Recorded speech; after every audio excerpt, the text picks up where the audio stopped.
वीरों के बलिदान को नमन आज का दिन। शौर्य सम्मान की पहचान है विजय दिवस का दिन। मिटा दी दुश्मन की हर साजिश उस जंग में। भारत की आन बान शान बना विजय दिवस का दिन। Respected dignitaries and my dear friends, today we have gathered here to observe Vijay Diwas commemorated on 16 December. This day marks the historic victory of the Indian Armed Forces in the 1971 Indo-Pak War, a victory that stands a symbol of courage, sacrifice, and national pride. We pay our heartfelt tribute to the brave soldiers who laid down their lives for the nation.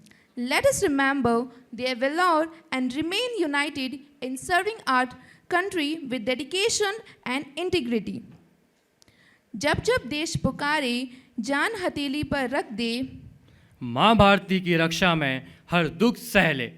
वीरों की इस गाथा को सलाम हमारा। विजय दिवस है गर्व और त्यौहार हमारा। ना झुके ना रुके ना हर कभी हालात से हारे, वीर जवान लिख गए इतिहास अपने जज्बात से। 1971 की जीत अमर रहे हर दिल में, विजय दिवस है गवाई भारत की ताकत से। Dear dignitaries and my dear friends, on this proud occasion of Vijay Diwas, we are extremely honored to have not only one but two dignitaries officers of Indian Army with us today. We will now introduce our esteemed chief guests one by one and respectfully invite them to the stage. Colonel Dr. Dinesh Kumar Sir commanded unit in the Leh Ladakh sector in Siachen Glacier and Kargil from 1999 to 2003. He has first-hand experience of how the Indian Army overcome the enemy in difficult conditions on snow-covered mountain exceeding 2,000 feet, desert in the west and jungle in the east. He has given 40 years of dedicated service to the nation. He is an MBA and also holds PhD in cyber welfare systems. Over the past 10 years, he has been working at prestigious military and civil institutions in India, including the Army War College, MCTE, and the Infantry School. Colonel Dinesh is also working to prepare the youth of Madhya Pradesh with modern 21st century skills. He is actively supporting the skill development programs conducted by the Major of Indore. Additionally, he is associated with several IT and training companies in the capacity of a consultant. For the last one, he has been teaching and guiding research in the areas of artificial intelligence, cybersecurity, and management at IPS Academy IS. Now, it is a great honor for us to welcome a true symbol of courage, discipline, and leadership. I respectfully request our esteemed guest, Colonel Sir, to kindly come on stage. Let us welcome with a big round of applause. NCC clap. जय हिंद, जय हिंद, जय Hind. Jai Hind, sir. Very good. What is the meaning of Jai Hind? Anybody? Any NCC cadet? जय हिंद का meaning क्या है? Very good. Victory to the nation. Hindustan की जय. Right? Okay. पहले मैं एक छोटी सी क्विज के साथ स्टार्ट करता हूं. राइट? जो पहला इसमें से जो पाकिस्तान के ऑफिसर हैं, उन्होंने कौन से कलर का ड्रेस पहना हुआ है? कौन से कलर का ड्रेस पाकिस्तान के ऑफिसर का है? ग्रीन. और कौन है? ग्रीन वाले हाथ उठाएं. यही गड़बड़ है. आप ग्रीन कलर को इस्लाम के साथ एसोसिएट कर रहे हो, तो आप सोच रहे हो कि उनका ड्रेस ग्रीन है. जो खाकी रंग का यूनिफॉर्म है वो पाकिस्तान के जनरल हैं, जो इधर दिखाई दे रहे हैं. राइट? मेरे लेफ्ट में. और राइट में इंडियन जनरल है. जो पाकिस्तान के जनरल हैं उनका नाम कौन बताएगा? हाथ खड़ा करें जिसने साइन किया है. ये हाथ खड़ा करें जिसको मालूम है। मालूम है कि नहीं? Anybody from sir? General Niazi. क्या? जनरल नियाजी। और जो इंडियन जनरल हैं, जो सरदार जी दिखाई दे रहे हैं, वो कौन है? जनरल जसजीत सिंह अरोड़ा। जसजीत सिंह अरोड़ा। और ये हो क्या रहा है? पाकिस्तान के जनरल भारत के जनरल के सामने आत्मसमर्पण कर रहे हैं, राइट? और ये आत्मसमर्पण किस लिए कर रहे हैं? पाकिस्तान के सैनिकों को इंडिया की फौज ने बंदी बना लिया था। कितने लोगों को बंदी बनाया था? किसी को? कितने? 93,000, 93,000, राइट? इतने सारे लोगों को छुड़ाने के लिए ये लोग क्या कर रहे हैं? आत्मसमर्पण कर रहे हैं। You must know this, right? और ये उनको छोड़ा गया किस शर्त पे? कि आप जिसको ईस्ट पाकिस्तान कहते हैं, आज से वो ईस्ट पाकिस्तान नहीं रहेगा, वो क्या बन जाएगा? Bangladesh. So my dear students, today 16 December is the day. This war is the war for liberation of Bangladesh. Bangladesh को पाकिस्तान से आज़ादी दिलाने के लिए ये लड़ाई इंडिया ने लड़ी थी। हमने ये लड़ाई किसी और के लिए लड़ी है, अपने लिए नहीं लड़ी है। I hope you know that, right? So you should be proud of your nation कि हम दूसरे की आज़ादी के लिए भी कितने कंसर्न हैं। Okay, now let's move ahead. जहां बांग्लादेश आज है वो क्या था? ईस्ट पाकिस्तान कहलाता था। जब बंटवारा हुआ, जब आजादी मिली, पाकिस्तान को कब मिली? 1947। Which is the independence day of Pakistan? 14th August 1947। हमारा 15th August, राइट? तो पॉपुलेशन के बेस पे ये जो हिस्सा था इंडिया का, ये बन गया ईस्ट पाकिस्तान। दोनों के बीच में कितना डिस्टेंस है? दोनों के बीच में कितना डिस्टेंस है पता है? 1600 किलोमीटर। क्या ये पॉसिबल है कि एक देश के दो हिस्से हों, एक 1600 किलोमीटर दूर हो? उसको कैसे मैनेज करता होगा पाकिस्तान, राइट? और वो मिसमैनेजमेंट ही था कि वहां की जो बांग्लादेशी पॉपुलेशन थी वो पाकिस्तान से खुश नहीं थी, राइट? ये जो सरेंडर किया गया, इस सरेंडर में 16 दिसंबर 1971 को बांग्लादेश का जन्म हुआ, right? Who is this gentleman? Field marshal. इनका पूरा नाम जो बताएगा उनको मैं अपनी तरफ से 500 रुपीज का कैश प्राइज दूंगा। यस,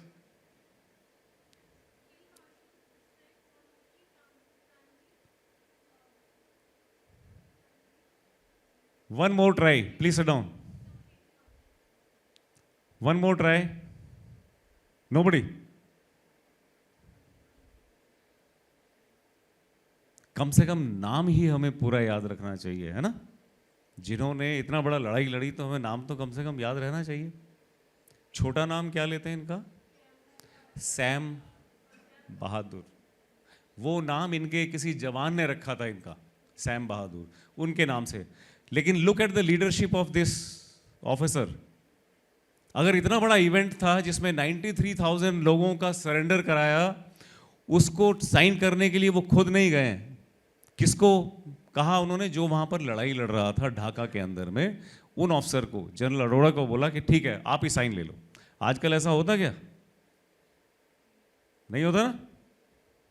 एनीवे, सो इलेक्शन हुआ, लेकिन इलेक्शन के टाइम में बांग्लादेश में जो आवामी लीग पार्टी थी उसने सारी सीटें जीती, सारी इलेक्शन में, लेकिन फिर भी पाकिस्तान ने उनको अपनी सरकार नहीं बनाने दी।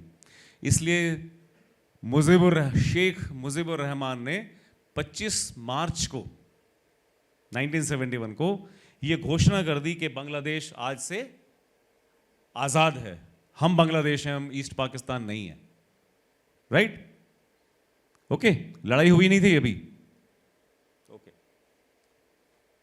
फिर पाकिस्तान ने क्या किया, एक ऑपरेशन लॉन्च किया जिसका नाम था सर्च लाइट। जो लोग उनको लगता था कि पाकिस्तान के अगेंस्ट हैं, उनको ढूंढ ढूंढ के मारा गया। लाखों की संख्या में लोगों को मार दिया गया, और उसका रिजल्ट क्या हुआ कि लोग अपने आप को बचाने के लिए इंडिया के अंदर एज ए रिफ्यूजी आ गए। रिफ्यूजी मतलब शरणार्थी बनकर इंडिया में आ गए, और कुल मिला के करीब करीब 1 करोड़ लोग बांग्लादेश से इंडिया के अंदर में आ गए। This became a crisis and we could not have absorbed so many people. We wanted them to be sent back, लेकिन पाकिस्तान ने इनको वापस नहीं जाने दिया। राइट? और उसके बाद क्या हुआ, हमने क्या किया, फिर जो लोग आए हमने कहा चलो ठीक है, इनको ट्रेनिंग देते हैं जिससे ये अपने देश को पाकिस्तान से आज़ाद करा सकें। तो initially Indian army was not fighting with Pakistan. जो उनकी सेना बनाई गई, आप ही के जैसे ड्रेस पहनते थे, उनको बोलते थे, क्या बोलते थे? मुक्ति वाहिनी। उसका नाम दिया गया मुक्ति वाहिनी। मुक्ति वाहिनी एक सेना बनाई गई बांग्लादेश की, जो लोग रिफ्यूजी आए थे, यंग लोगों की, और उनको इंडियन आर्मी ने ट्रेनिंग दी कि आप अपने देश को कैसे आज़ाद करा सकते हैं। राइट? और उन्होंने अपनी लड़ाई अपने आप लड़नी शुरू की। ओके? लेकिन 3 दिसंबर 1971 को बिना किसी उकसाने के, बिना किसी प्रोवोकेशन के, पाकिस्तान ने इंडिया के 11 जो बॉर्डर के साथ में एयरफील्ड्स होते हैं, जहां पर इंडियन एयरफोर्स के हवाई जहाज होते हैं, फाइटर प्लेन्स होते हैं, वहां पर अटैक कर दिया 3 दिसंबर 1971 को। राइट? इस ऑपरेशन का नाम उन्होंने दिया ऑपरेशन चंगेज खान। कौन था चंगेज खान? नाम सुना? ओके। मैं लड़ाई के बारे में आपको कुछ नहीं बताऊंगा, बहुत सारी किताबें लिखी जा चुकी हैं, लेकिन किसी भी विक्ट्री डे को, विजय दिवस को मनाने के सबसे बड़ा उद्देश्य होता है कि हम उन सब वीरों को जिन्होंने वहां लड़ाई लड़ी, बलिदान दिया, इंजरीज सफ़र की, उनको याद करें और उनको नमन करें। राइट? यही होता है उद्देश्य। ओके? कोई पहचानता है इस तस्वीर में? ये आज 90 इयर्स के हैं। जब लड़ाई हुई थी उस समय ये इस तरह से दिखते थे। नाम लेके बताओ जरा, पढ़ के बताओ, लिख तो मैंने दिया। Major general Ian Cardozo. इनको हिंदी नहीं आती थी। राइट? ये गोरखा रेजिमेंट में थे। गोरखा रेजिमेंट में कहां के सिपाही होते हैं? नेपालीज। उनके सोल्जर्स नेपाली होते हैं, गोरखा सोल्जर्स। तो ये गोरखा रेजिमेंट, इनको गोरखाली बहुत अच्छी आती थी, इंग्लिश बहुत अच्छी आती थी, और बहुत सारी लैंग्वेज आती, हिंदी थोड़ी कम आती थी। तो मैंने इनका एक इंटरव्यू देखा। उस इंटरव्यू में इन्होंने एक इंसिडेंट बताया। ढाका बांग्लादेश की कैपिटल है। ढाका के बाहर जब लड़ाई चल रही थी तो इनका एक पैर माइन के ऊपर में पड़ा। माइन क्या होती है? Land mines. राइट? वो वाली माइन की बात कर रहा हूं। और इनका इतना पैर उड़ गया उसमें लैंडमाइन। अब इतना पैर उड़ने के बाद में इनके लिए लड़ना संभव नहीं था, तो इन्होंने क्या किया, और उस टाइम में जब वो अटैक हुआ तो उसमें हमारे यहाँ पे जहाँ मेडिकल फैसिलिटी होती है उसको हॉस्पिटल ना कह के हम उसको MI रूम बोलते हैं आर्मी में, मेडिकल इंस्पेक्शन रूम। और वो गोला पड़ा मेडिकल इंस्पेक्शन रूम के ऊपर, वो मेडिकल इंस्पेक्शन रूम भी उड़ गया। जो डॉक्टर थे उनसे पूछा मॉर्फिन है तुम्हारे पास, तो उन्होंने बोला नहीं मॉर्फिन नहीं है, दवाइयों का कोई स्टॉक नहीं था उस टाइम। पाकिस्तानी डॉक्टर के पास में ये जाना नहीं चाहते थे, तो इन्होंने डॉक्टर को कहा क्या तुम मेरा पैर काट सकते हो जिससे मैं आगे की लड़ाई लड़ सकूं। डॉक्टर ने मना कर दिया कि मेरे पास में इंस्ट्रूमेंट नहीं है, मैं कैसे आपका पैर काटूंगा। तो आर्मी में एक बड़ी सिस्टम होता है। बड़ी सिस्टम का मतलब यह है कि दो लोग हमेशा एक साथ रहते हैं। जैसे आपने देखा होगा जो लोग कॉलेज में रहते हैं, वो मुझे और डॉक्टर मिश्रा अंकल को देखा होगा, मिश्रा सर को, हम दोनों एक साथ रहते हैं हमेशा, आदत पड़ी हुई है हमारी, हम एक बडीज हमेशा एक साथ रहते हैं। तो इन्होंने अपने बडी को, जो कि एक जवान था गोरखा का, उससे कहा कि मेरी खुखरी लेकर आओ। खुखरी देखी है किसी ने? और इस खुखरी से मेरा पैर काट दो। तो उस जवान ने मना कर दिया कि सर मैं आपका पैर नहीं काट सकता। तो उन्होंने कहा ठीक है, तो तुम मेरा पैर पकड़ लो। उसने आगे से पैर पकड़ा और इन्होंने अपनी खुखरी से अपने आप बिना बेहोश हुए हुए अपने पैर को अपने हाथ से इस तरह से काट के अलग किया, क्योंकि उसमें गैंग्रीन फैल रहा था। Look at the courage of a person. अपना पैर खुद काट रहे हैं, लेकिन उससे पहले जो इन्होंने कारनामा किया था वो ये था, अपनी खुखरी से एक अटैक में 32 पाकिस्तानियों के सर काट दिए थे उस आदमी। That was the kind of a courage this man had. So let's give a big round of applause to General Cardozo.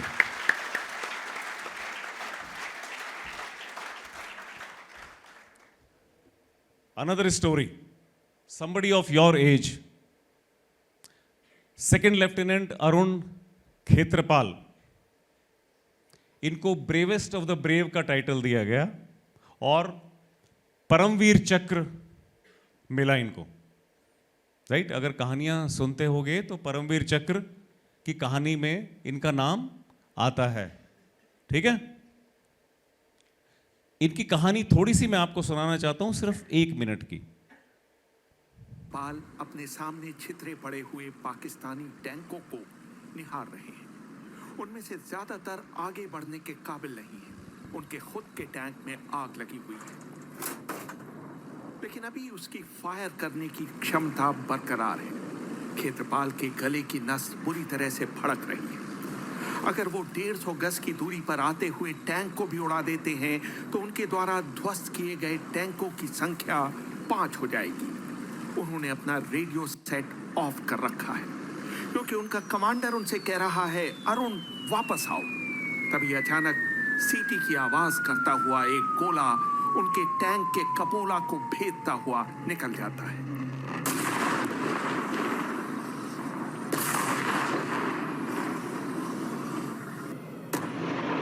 उस स्प्लिट सेकंड में अरुण को एहसास नहीं होता कि उनके पेट के चीथड़े उड़ चुके हैं।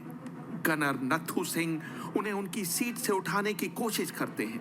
खेत्रपाल के मुंह से बस इतना निकलता है, मैं बाहर नहीं आ पाऊंगा। कुछ ही पलों में अरुण का सिर लुढ़क जाता है। उनके पेट का जख्म इतना गहरा है कि उनकी आंतें बाहर निकल आई हैं। समय है सुबह 10:15। दिन 16 दिसंबर 1971। अरुण खेत्रपाल दम तोड़ते हैं।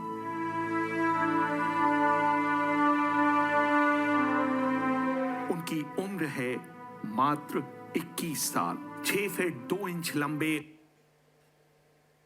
जोरदार तालियां अरुण खेत्रपाल के। अभी थोड़े दिन के बाद में एक मूवी रिलीज होने वाली है जो इनके ऊपर बनी है। 21 क्या चीज है उसमें? His age was 21 years when he did that. 5 टैंकों को इन्होंने अकेले ने जख्मी होने के बावजूद पाकिस्तान के 5 टैंकों को उड़ाया था। और कुछ टैंक हम लोग पकड़ के इंडिया में भी लेकर आए हैं उनके। आपको अगर महू में जाने का मौका मिले तो कई जगह में आपको वो टैंक खड़े हुए मिलेंगे, पाकिस्तान के पैटर्न टैंक जिसको बोलते हैं। कहानियां बहुत सारी हैं, मैं सिर्फ यही चाहता हूं कि आप जितने भी हमारे शहीदों ने, जितने भी लोगों ने इनमें पार्टिसिपेट किया, we must remember, we should be grateful to them. He is brigadier Hoshiyar Singh, he was a colonel when he fought. जख्मी हो गए थे। एक ब्रिज हेड बोलते हैं हम लोग, ब्रिज हेड का मतलब है एक अगर पुल को पार करके दूसरी तरफ जाना है तो उस पुल को पहले सुरक्षित करना पड़ता है। तो इनकी जो कंपनी थी वो उसको सुरक्षित कर रही थी और इनको बहुत गोलियां लग चुकी थी। इनको कहा गया कि आप यहाँ से निकलिए, आप सरवाइव नहीं कर पाएंगे। इन्होंने मना कर दिया वहाँ से, और जब तक लड़ाई ख़त्म नहीं हुई तब तक वहाँ से नहीं निकले। तो उसके लिए इनको परमवीर चक्र मिला। इनके लिए भी जोरदार तालियां।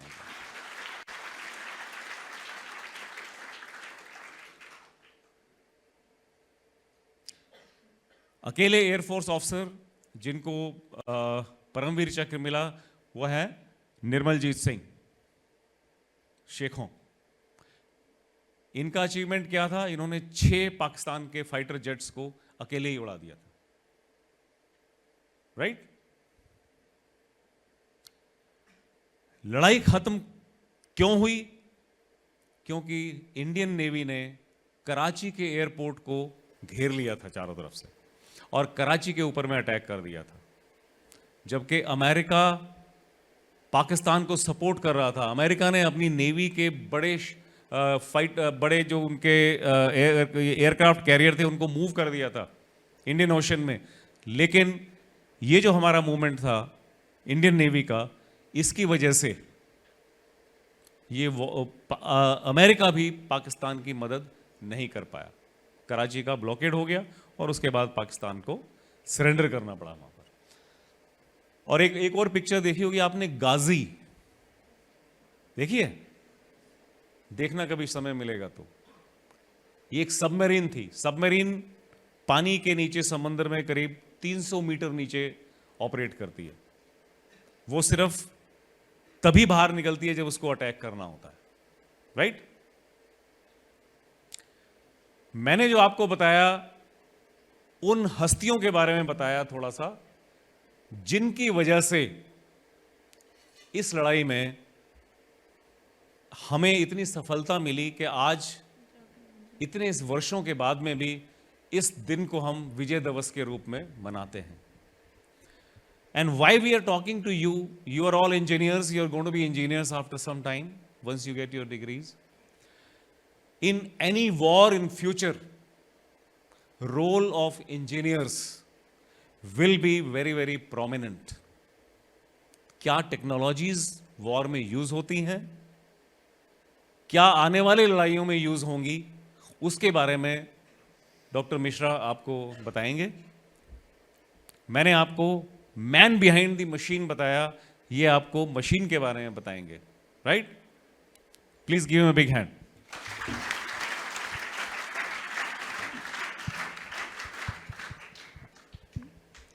On behalf of everyone present here, I sincerely thank Colonel Sir for such an inspiring and thoughtful speech. Your words reflected courage, discipline, and deep love for the nation.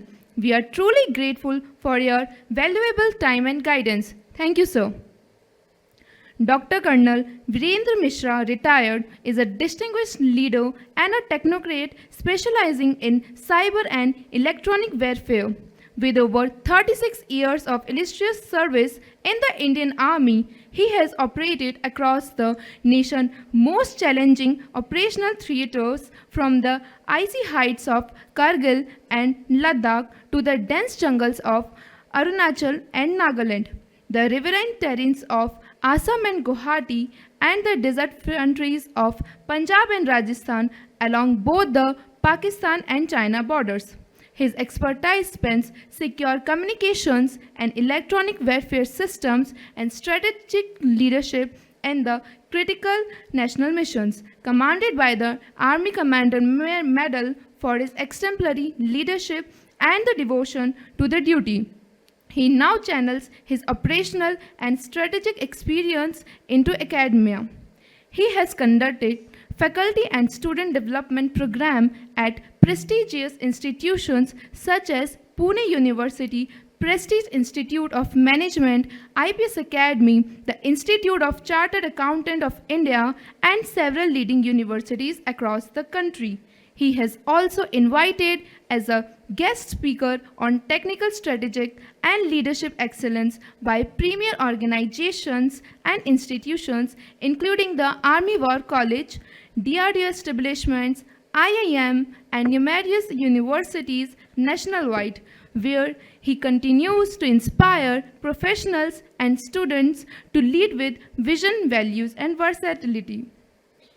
Continuing the spirit of patriotism and respect, we are privileged to have with us another distinguished officer whose life reflects dedication to the nation. I humbly request our respected Colonel Sir to please come on the stage. Let's welcome him with a big round of applause.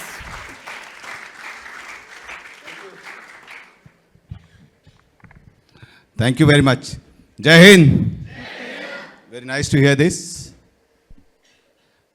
Thank you very much for sparing your time और lunch के बाद जागते रहना बहुत मुश्किल काम होता है, लेकिन आज का दिन ऐसा है जैसा अभी दिनेश सर ने बताया, विजय दिवस।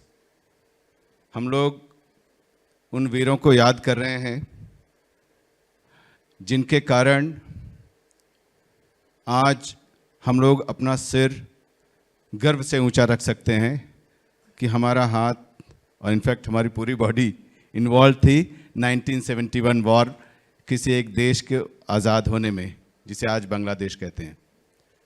सर ने आपको बताया ऑपरेशंस क्या होते हैं, 1971 ऑपरेशन क्या था, कैसे लड़ा गया, लोगों की बहादुरी के बारे में बताया। कितने बहादुर थे लोग, कैसे उन्होंने मशीन्स को ऑपरेट किया। यहाँ तक तो बातें ठीक थी। एज ए लीडरशिप आपको इंस्पायर करना हम लोग का जो मकसद था वहाँ तक हुआ। अब हम आपको बताएंगे, you are as an engineer, आप कहोगे यार मेरे लिए इसमें क्या है, what is there for me in this as an engineer. तो अब मैं एज एन इंजीनियर आपका पर्सपेक्टिव क्या है, आपको किस नज़रिए से देखना है इस युद्ध को, और अभी तक जो युद्ध चल रहा है, इवन आज भी जो रूस और यूक्रेन के बीच चल रहा है, टेक्नोलॉजी का क्या रोल है और आप अपने आप को उसमें कहाँ पाएंगे, तो उसको मैं इसमें कवर करूँगा। आप किसी भी ब्रांच के हो, electronics, telecom, chemical, mechanical, civil, even fire safety, किसी भी ब्रांच के हो, हर किसी को इसमें अपना एक रोल दिखेगा।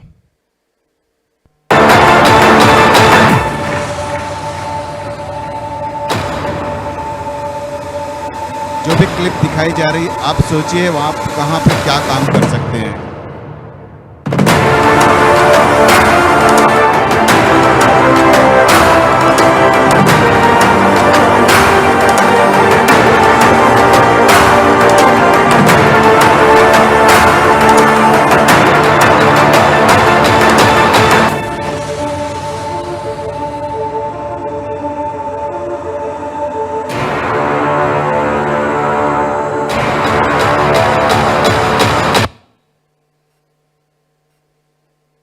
There was no voice in this other than the music of this. इससे पहले मैं आगे बढ़ूं, मैं आप लोगों से कुछ जानना चाहूँगा। आपको लगता है इंजीनियर्स को लड़ाई के बारे में बताना चाहिए? क्या आपको लगता है जानना चाहिए? क्यों जानना चाहिए? टेक्नोलॉजी डिसाइड करने के लिए। ओके, और कोई? सही है, और भी कुछ होगा रीजन? कैसे हेल्पफुल हो सकती है? आप जितने भी इक्विपमेंट यूज करते हो, advanced equipment, right from mobiles to your telecommunication, computers या सिविल में या कहीं पर भी, उसका देख लीजिए इजाद युद्ध के कारण हुआ है। Be it radars, aeroplanes, everything. लड़ाई के दौरान एक कंट्री दूसरे कंट्री या एक ग्रुप दूसरे के प्रति सरवाइव करने के लिए, उसके ऊपर ओवर पावर करने के लिए हथियार का इस्तेमाल करते थे। इस तरह से धीरे धीरे हथियारों का इजाद होते गया और टेक्नोलॉजी का इस्तेमाल होते गया। इसलिए टेक्नोलॉजी का बहुत बड़ा रोल है। और उस टेक्नोलॉजी को डेवलप करने के लिए या उसको यूज़ करने के लिए इंजीनियर्स की ज़रूरत पड़ती है। इंजीनियर्स का बहुत बड़ा रोल है। तो आप अपने आप को ये मत सोचिए कि लोग लड़ाई कर रहे हैं, बहादुरी के लिए उनका जज्बा कैसे बढ़ाया जाता है, बात अलग है। लेकिन इंजीनियर्स को भी जानना चाहिए कि उन्होंने कैसे इक्विपमेंट को बनाया है और आप लोग खुद उसको कैसे यूज़ करेंगे। हम दोनों खुद इंजीनियर हैं। आपने इंट्रोडक्शन में देखा होगा, इलेक्ट्रॉनिक्स इंजीनियरिंग किया हुआ है, MTech in modelling and simulation, सुना है नाम? मॉडलिंग एंड सिमुलेशन एक कंप्यूटर्स का भी एक सुपर स्पेशलाइजेशन है। सर ने भी साइबर सिक्योरिटी में किया हुआ और इलेक्ट्रॉनिक, दैट मीन्स कंप्यूटर्स या दूसरे ब्रांच, हर एक तरह के इंजीनियर्स का भी बहुत अच्छा रोल है। So war is not about weapons alone, it's about systems, infrastructure, communication, कैसे बातचीत करना है या कोई भी चीज आपस में करे और सरवाइव करना। Every war is a test of engineering. हर लड़ाई में इंजीनियरिंग का समझ लीजिए एक तरह से टेस्ट होता है। चाहे वो ब्रिज हो, सैटेलाइट, सर्वर, नेटवर्क, एनर्जी, हर किसी का रोल होता है। वो अपने आप एक तरह से बैटल फ्रंट में आ जाता है। क्या आप मेरी इस बात से सहमत हैं? ये do you agree with me? Because जब हम कहेंगे लड़ाई करके उसका ये चीज़ डिस्ट्रॉय करो, जो चीज़ डिस्ट्रॉय किया वो इंजीनियर ने बनाया है और वो चीज़ इंपॉर्टेंट होगी तभी तो उसको डिस्ट्रॉय कर रहे हैं। कुछ मैं ऐसे ही आपको कोटेशंस बताना चाहूँगा। 1971, whether it is cyber, civil or every future war will test the engineers. Engineers के नॉलेज का टेस्ट होता है हर एक युद्ध, चाहे प्रेजेंट वॉर देख लीजिए जो चल रहे हैं वहाँ पर। उसी तरह से 1971 liberation of Bangladesh, it was not one by fire power alone, नहीं, सिर्फ फायर पावर नहीं, फायर पावर को सही जगह पहुँचाना है, सही दुश्मन चुनना है, किसके ऊपर गोले गिराने हैं, ये सब टेक्नोलॉजी के कारण हो पाया। टेक्नोलॉजी ने उसको फैसिलिटेट किया। It was enabled bye engineers, जिन्होंने क्या बनाया? रिवर्स के ऊपर, नदी के ऊपर ब्रिज बनाए। सिक्योर्ड कम्युनिकेशन, आपस में बातचीत जिसको कोई कैच ना कर पाए, और इस तरह से उन्होंने लड़ाई लड़ी। कम्युनिकेशन सिस्टम्स जो दिखाई न दे, इस तरह का कम्युनिकेशन सिस्टम्स जिसको कोई पकड़ न सके, देख न सके, इस तरह के कम्युनिकेशंस, उसमें इंजीनियर्स थे। चाहे ऑपरेशन विजय कारगिल का हुआ, वहां पर भी इसी तरह से टेक्नोलॉजी का यूज था। ऑपरेशन सिंदूर आपने देखा होगा, सोल्जर्स ने बंदूक चलाए बिना, फिजिकल आपस में एक दूसरे को देखे बिना, आप जहां बैठे हो अपने देश में अपनी सीमाओं के अंदर, वहां से रह करके दुश्मन के ऊपर वार किया और उनके इंफ्रास्ट्रक्चर के ऊपर क्षति पहुंचाई और उनको एक तरह से we came as a winner. Global conflict देख लीजिए, यूक्रेन, रशिया, वहाँ पर भी चल रहा है अभी युद्ध। आपने अक्सर सुना होगा यूक्रेन या रशिया दोनों एक दूसरे के देश के अंदर करीब हजारों किलोमीटर अंदर जाकर के लड़ाई या अपने ड्रोन्स भेज रहे हैं। So these are all facilitated by engineers. So हर किसी का रोल है। सो टेक्नोलॉजी का इसमें आप सोच लीजिए, जो लोग पढ़ाई कर रहे हैं यहाँ पर, आप अपने आप को उस रूप में देखिए। जब भी कोई चीज़ देखो आपको लगना चाहिए कि अच्छा मैं इसमें क्या कर सकता हूँ, where can I fit in. चाहे आप एआई का हो, कम्युनिकेशंस का हो, टेली कम्युनिकेशंस हो, केमिकल इंजीनियरिंग हो, मैकेनिकल हो, सिविल हो, फायर, हर किसी का रोल है। अपने आप को उसमें देखना चाहिए कि where do I fit in. आपने जो बांग्लादेश का मैप देखा था, ये है बांग्लादेश पिंक कलर में। अगर इसका हम क्लोजअप देखेंगे, ये जो कलर में दिखाया गया है, ये पूरा समझ में आ रहा है बांग्लादेश है ये। इसमें ढाका यहां पर है। अगर हमारी देश की सेनाओं ने यहां से वहां पहुंचना है, हर तरफ से नदियों का जाल बिछा हुआ था। उन नदियों पर पैदल जाना भी मुश्किल है, सोचिए टैंक्स और बाकी असलहे या बाकी इक्विपमेंट कैसे जा सकते थे। वहाँ पर इंजीनियर्स ने रोड बनाए, ब्रिजेस बनाए और बहुत मुश्किल से उस पे पार किया और वो सही जगह पर पहुँच गए जहाँ जाना चाहिए था। तो सोचिए इंजीनियर्स का काम था ये। के बारे में जानकारी प्राप्त करना है, आप कहीं पर भी बैठे हो मॉनिटर कर सकते हो। इसी तरह की एक रेजिमेंट का मैं कमांडर था, जहाँ पर आप उस जगह पर आप गाड़ी के अंदर बैठ करके दुश्मन के अंदर किस तरह के कम्युनिकेशंस चल रहे हैं, वो किससे आपस में बात कर रहा है, क्या प्लानिंग कर रहे हैं, कहाँ जाने वाले हैं, उन सब को आप सुन सकते हो। सुन करके उनका एनालिसिस कर सकते हो कि कब कौन कहाँ क्या करने वाला है। बाकी चीज़ें तो आप फोटो से ले लोगे, सैटेलाइट से ले लोगे, लेकिन क्या उसके मन की बात या बात कर रहा है सैटेलाइट फोटो में तो नहीं आएगा ना वो, उसके लिए आपको सुनना पड़ेगा।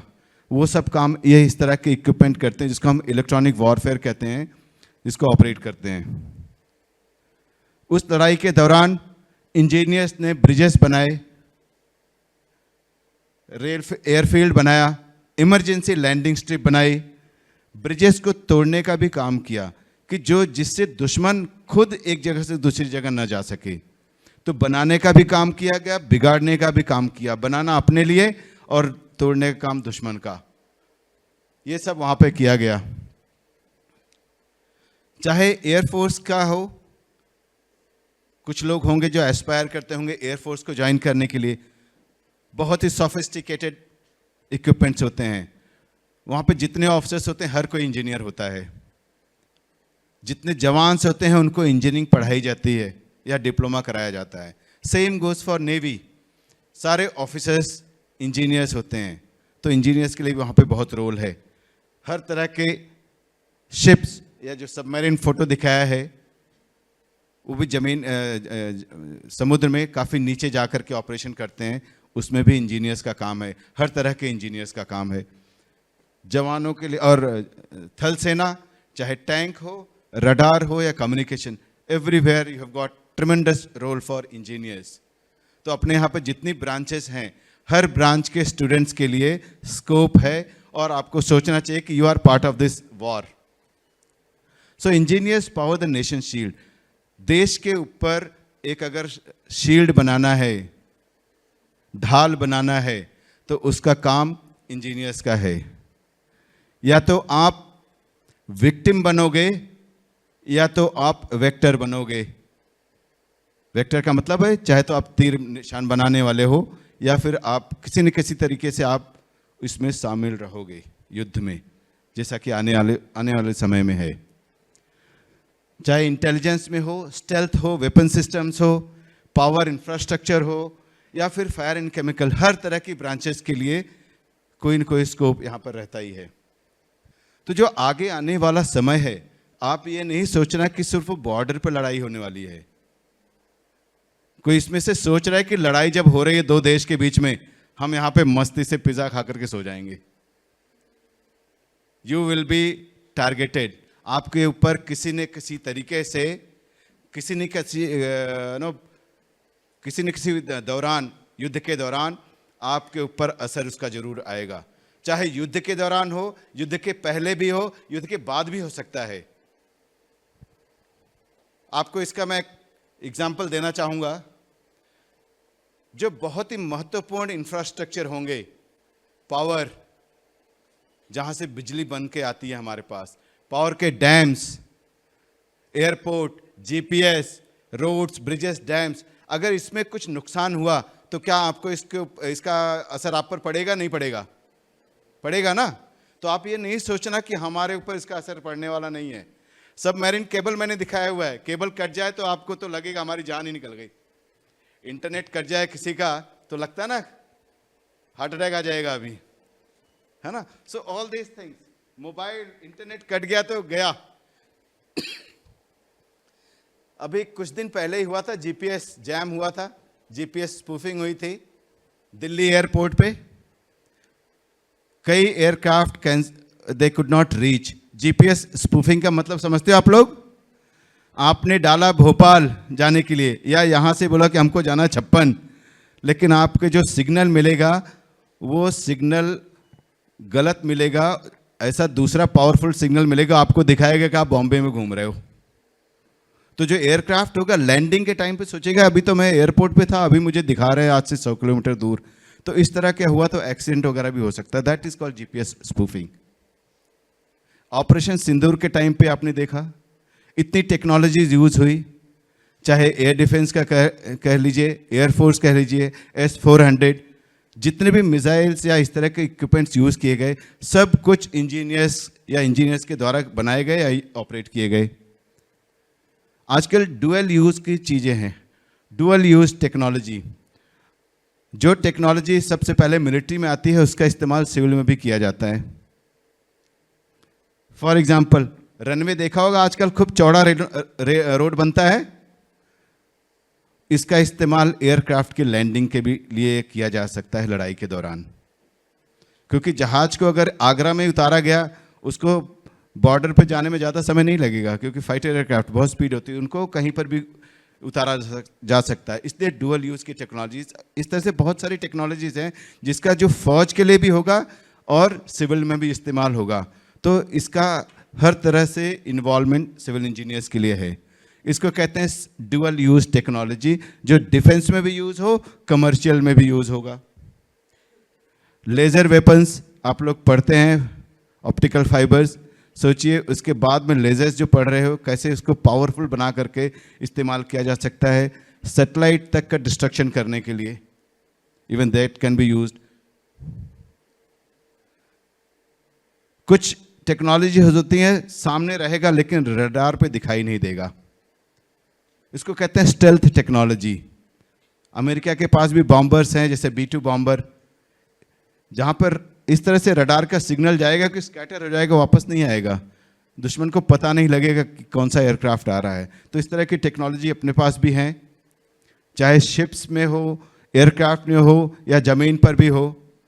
हम लोग फिजिकल जब नहीं यूज़ करते हैं, आपने देखा होगा एक जंगल ड्रेस पहनते हैं ना, वो जिसमें हरा कपड़ा हो, जंगली जैसा लगता है, पेड़ पौधे या पत्ते लगे हो, उसको भी कहते हैं डिसरप्टिव, जो उन इलाके में जहां पर रहते हैं उसमें मर्ज हो जाए, दिखाई नहीं दे, स्टेल्थ के लिए है वो। ये इलेक्ट्रॉनिक्स एंड साइबर वाले उसको ध्यान से देख सकते हैं कि जो भी आज इक्विपमेंट है हर किसी में इंटरनेट है, एक दूसरे से बात करने के लिए कनेक्टेड हैं। दैट मीन्स नेटवर्क्ड हैं, हर तरह के सेंसर को आपस में कनेक्ट करके वो लोग बात कर रहे हैं। तो उनको बात करने देना, न करने देना, मॉनिटर करना, even all this is possible. आगे आने वाला समय क्वांटम के लिए है। How the quantum technology can be used for stealth, communication, security, और फिर उसको डिसाइफर करना मुश्किल हो जाता है। तो ये टेक्नोलॉजी भी आने वाली है जो हम लोग सिविल में भी यूज़ करेंगे और मिलिट्री में भी यूज़ होगा। रूस और यूक्रेन का हमने बता दिया आपको, किस तरह से डीप इन द हिंटरलैंड, जिसको कहते हैं देश के अंदर हजारों किलोमीटर जा करके भी लड़ाई लड़ रहे हैं लोग। वहाँ पर आपने शुरू में सुना भी होगा, क्योंकि जब फोर्स की संख्या कम हो गई, स्टूडेंट्स को दे दिया गया लैपटॉप, उन्होंने अपने ड्रोन्स को मॉनिटर करना शुरू कर दिया। तो स्टूडेंट की एक अलग सेना बन गई, जो स्टूडेंट खुद तो वन मैन आर्मी अपने आप में। तो ये सोचिए कि हो सकता है, भगवान करे ऐसा मौका ना लगे कि हर एक को जाना पड़ जाए किसी न किसी तरीके से लड़ाई में हिस्सा लेने के लिए। So even students can become part of this. So there is opportunity, और इंजीनियरिंग कह लीजिए, so they can be operators. Food technology, even there is a scope for food technology. DRDO हम लोग के लिए, जो बॉर्डर में रहते हैं, हाई एल्टीट्यूड में रहते हैं, जहाँ खाना मिलना मुश्किल होता है, जहाँ महीनों तक पानी नहीं मिलेगा, खाना नहीं मिलेगा, स्टोर्ड रेशन या फ्रोज़न फूड, ये सब सप्लाई किया जाता है। अगेन DRDO, जहाँ पर इंजीनियर्स और इस तरह की फूड टेक्नोलॉजी, फूड प्रोसेसिंग वाले, उन्होंने किया हुआ है। ये एक चाइनीज शिप की फोटोग्राफ है, बाकियों की फोटोग्राफ मिलनी मुश्किल होती है, अपनी भी। सोचिए, फुल ऑफ इंजीनियरिंग और टेक्निकल थिंग्स, इसको ऑपरेट करना, बनाना, इनफैक्ट मैन्युफैक्चर करना, इनोवेट करना, all the engineers have done it. हर तरह के इंजीनियर्स इसमें लगते हैं कि ऐसा इंजीनियर हो जो केमिकल वाला भी हो, ऐसी कोटिंग लगाए कि उसकी फ़ोटो ना ली जा सके, उस पर रिफ्लेक्शन ना आए, स्टेल्थ वाला हो, मैकेनिकल वाला हो जो अच्छी स्पीड में गाड़ी को ले जा सके, रिपेयर किया जा सके। तो इस तरह से हर एक के लिए इसमें स्कोप है। ड्रोन्स आपने देख लिया, एक समय था, आज से कुछ समय पहले उसका सिर्फ फोटो या शादियों में वीडियो बनाने के लिए इस्तेमाल किया जाता था, वो पता था। जब से ये लड़ाई शुरू हुई यूक्रेन एंड रशिया, आप सोच लीजिए उसका कितना इस्तेमाल होना शुरू हो गया। तो it's role has changed. Commercial भी यूज़ हो रहा है, कम्बैट में भी यूज़ हो रहा है। अब धीरे धीरे इसका dual use as a taxi भी यूज़ होगी, सप्लाई चेन के लिए भी इस्तेमाल होना शुरू हो जाएगा, सर्विलेंस के लिए भी यूज़ होगा, हाइट पे जाकर के उसमें कैमरा लगा करके दूसरी जगह देखने के लिए भी इस्तेमाल किया जाएगा, इंटेलिजेंस कलेक्शन के लिए। तो आप ये सोचिए, जो युद्ध में यूज़ होती है technology, all these have been used and you all are part of this establishment. आप सबका इसमें रोल है, आप लोग इसमें रोल में अपनी भूमिका निभा सकते हो। बी ए गुड इंजीनियर, एक अच्छे इंजीनियर बन करके सीखना चाहिए आपको। जब भी इस तरह के हम लोग को, आज का ये उद्देश्य हम लोग का सिर्फ लड़ाई के बारे में बताना नहीं था, आप लोग को अवेयर कराना भी था कि आप लोग सोचिए आप लोग क्या कर सकते हैं। You should start thinking of problems, कि कहाँ पर क्या प्रॉब्लम्स दिख रहा है जिसको हम सॉल्व करना चाहिए। तो problems along with think of solutions, that will be your innovative thinking.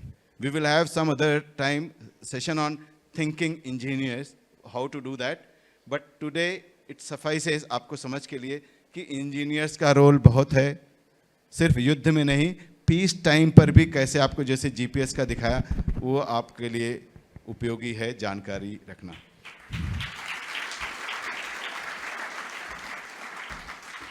Now, shift करके. Now, we both are here. If you want to ask anything about what we have said and what we have not said, right? जो हमने नहीं भी कहा उसके लिए भी आप सवाल पूछना चाहते हैं तो पूछ सकते हैं। It can be related, unrelated, जैसा भी सवाल आप। Yeah. Just a minute. Yes, please. Give her a mic. You can give her this mic.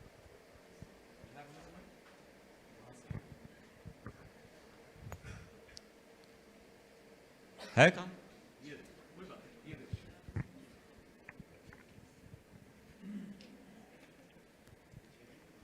Good afternoon, sir. So my question is, in 1965 Indo-Pakistan War, Captain T.K. Vijaya, who is a fighter, he misguided the American fighter jet Star Striker, which is led by a Pakistani officer. He misguided it, but it is known for his aim. The fighter jet is known for his aim. So how should we manage that problem? देखिए, जहाज जब किसी पे M लगाता है, जहाज के ऊपर खुद एम होता है, तो कई तरह के इक्विपमेंट उस पे लगते हैं, लेकिन उस जहाज को या दूसरे जहाज भी अपने आप को उनको बचाना है, राइट? तो क्या करेंगे? जो मिसाइल आ रही है, मिसाइल एक तरह से समझिए हीट सीकिंग मिसाइल भी होती है। जहाँ पर गर्मी है उस गर्मी को लॉक कर लेगा और उसके ऊपर चलना शुरू कर देगा, उसके पीछे पीछे, और उसकी स्पीड ज़्यादा है मिसाइल की, वो जाकर के एयरक्राफ्ट को हिट करेगा। तो ऐसी जगह पे उनके पास होते हैं IR फ्लेयर्स कहते हैं। जैसे उसको लगेगा कि हमारे पीछे कोई मिसाइल है जो गर्मी को सेंस करके उसके पीछे लगा हुआ है, वो अपना एक ऐसा कुछ सिस्टम है, उसको फायर करेंगे। IR फ्लेयर्स कहते हैं, जैसे पटाखे टाइप है, वो फ्लेयर करेंगे, उसका भी बहुत हाई टेम्परेचर होता है। तो मिसाइल समझेगा कि अच्छा मेरे पास ज़्यादा हीट वाला मिसाइल आ गया है, अब मैं उसके पीछे जाऊंगा, और वो मिसगाइड हो जाएगा। That is one. Second is जो रडार होते हैं, रडार को भी जैम किया जा सकता है। रडार क्या होता है? मैंने आपके पास, अभी आप लोग मुझे कैसे देख पा रहे हैं? आपकी आँख से there is some ray coming to me and it is coming back to you, so it is getting reflected. लेकिन अगर मैं उस जो रे आ रही है उसको मैं ऑब्जॉर्ब कर लूँ, there is no reflection, that means I will be invisible. तो उसी तरह से रडार, एयरक्राफ्ट के ऊपर एक चीज़ होता है, उसको होता है रडार एब्जॉर्बिंग मटेरियल, रैम। तो जो भी रेज उसके ऊपर जाएंगी वो उसको एब्जॉर्ब कर लेगा, या फिर ऐसे एंगल पे बना होगा कि वो स्कैटर कर लेगा और उसमें वापस नहीं जाएगा। So that is how they protect themselves, that is one. Second, एक होता है उसमें एक एल्यूमिनियम के छोटे छोटे फॉइल्स होते हैं एयरक्राफ्ट से, शैफ कहते हैं, CHAFF, शैफ। वो लोग वहाँ से उसको ड्रॉप करते हैं तो हवा में तैरता रहता है, वो धीरे धीरे गिरेगा। तो रडार की तरफ से जब भी कोई उसके ऊपर सिग्नल जाएगा, यहाँ से हम ट्रांसमिट करेंगे EM सिग्नल्स, उस पर रिटर्न ना आकर के वहाँ से कई डायरेक्शन में रिफ्लेक्ट हो जाएगा। सो उसको एयरक्राफ्ट नहीं दिखाई देगा, उसको सिर्फ ऐसे एल्यूमिनियम फॉइल दिखाई देगा। तो रडार की स्क्रीन पे सब कुछ नहीं दिखाई देगा। That is how they will protect, and others can also protect with the similar technology. Have I made it clear to you? Thank you. एक एग्जाम्पल भी दे देता हूँ आपको। 7 सितंबर 2007 में इजराइल ने सीरिया के ऊपर अटैक किया था। डेट आप सर्च करके देख सकते हैं। इस ऑपरेशन का नाम था ऑपरेशन ऑर्चर्ड, जिसमें 4 इजरायली फाइटर एयरक्राफ्ट्स सीरिया के अंदर जाते हैं, अटैक करके वापस इजराइल आ जाते हैं, और सीरिया के रेडार्स को पता भी नहीं चलता है, किसी को पता नहीं चलता कि वो अटैक हो गया, और 14 मिनट में ये पूरा ऑपरेशन खत्म हो जाता है। तो इतनी टेक्नोलॉजीज अवेलेबल हैं कि आप कैसे अपने आप को प्रोटेक्ट कर सकते हैं एनिमी के ऑब्जर्वेशन से, राइट? Any other question?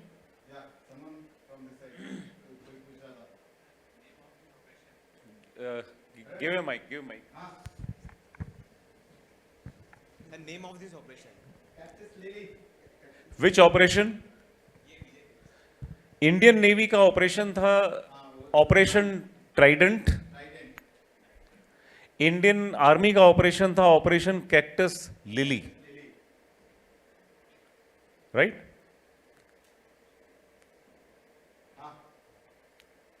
या कोई और भी क्वेश्चन? या Hello, sir.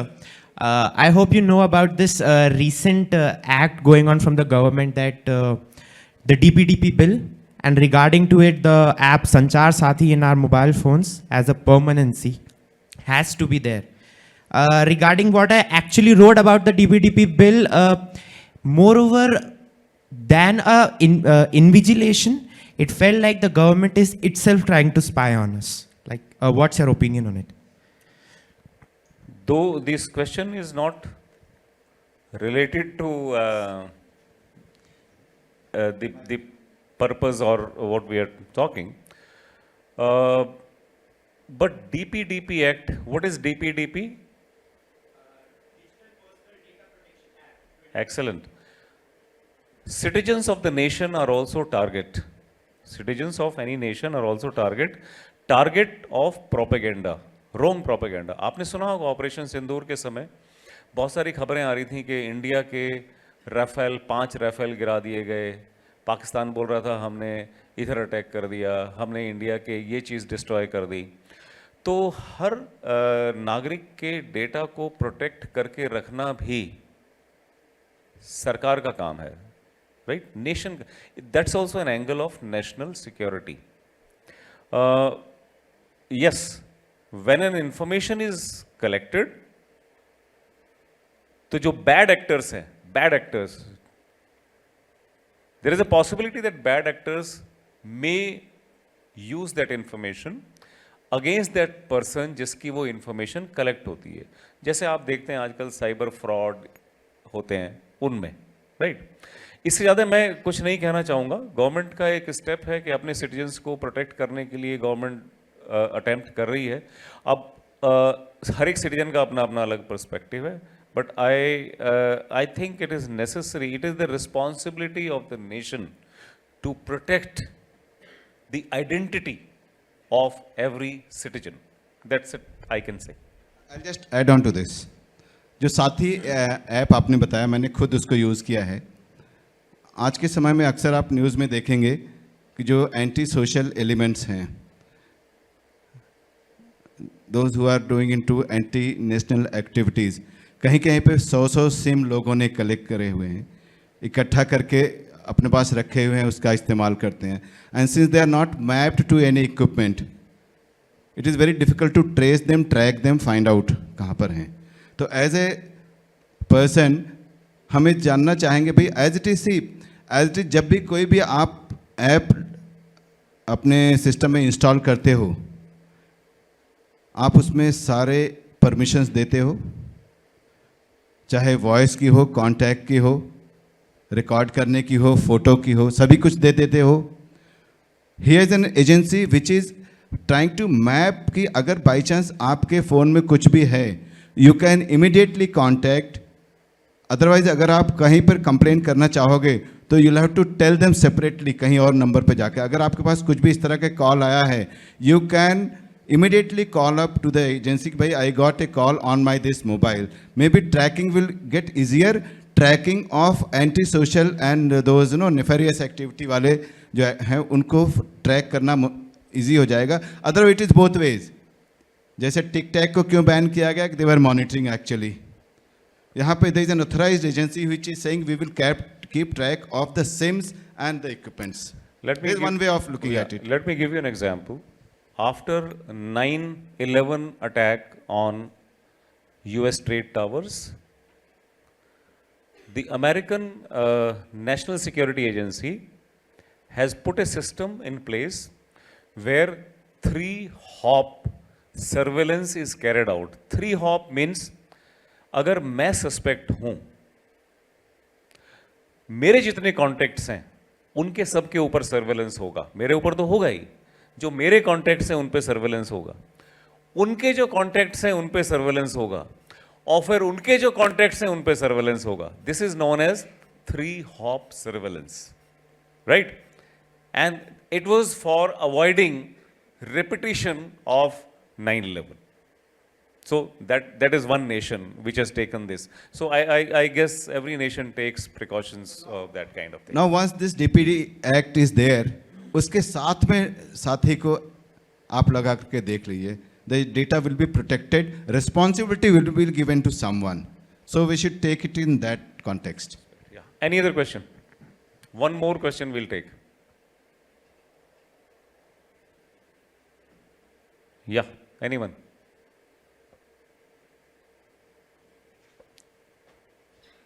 Nobody is asking how to get into these uniforms.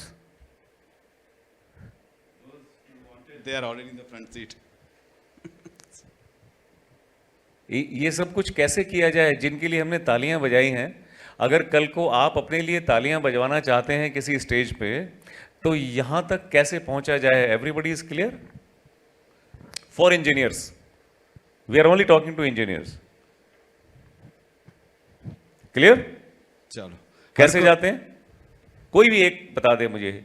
Engineer को कैसे जाना चाहिए आर्मी, एयरफोर्स या नेवी में? Anyone? Please raise your hand and tell. Yeah. Technical graduate course, not CDS. I am repeating again, not CDS. CDS is for people who are doing BSc, not engineers. Engineers should only apply when they pass engineering or they are about to pass engineering. Then you will be called for a SSB interview. That's it. You clear the interview and you are in. You don't have to appear for any entrance exam taken by UPSC. Please make that clear. बहुत confusion है आप लोगों में. बहुत लोग आते हैं हमारे पास में, सर मैंने CDS का एग्ज़ाम दे रहा हूँ, मुझे बता दीजिएगा. जब तुम ऑलरेडी इंजीनियरिंग कर रहे हो तो CDS देने का ज़रूरत नहीं है तुम्हें. और जब आप टेक्निकल ग्रेजुएट कमीशन लोगे तो जो CDS से आपसे 1 साल पहले गया है, आप उससे भी 1 साल सीनियर होगे. That also you must realise, right? Okay, thank you very much and let us say Jai Hind once again. जय हिंद. जय हिंद. जय हिंद. जय Hind. I extend my heartfelt gratitude for this powerful and motivating address. Your speech not only informed us but also filled our hearts with pride and patriotism. Thank you, sirs, for sharing your experience and inspiring for all. Stand up for national anthem. Attention.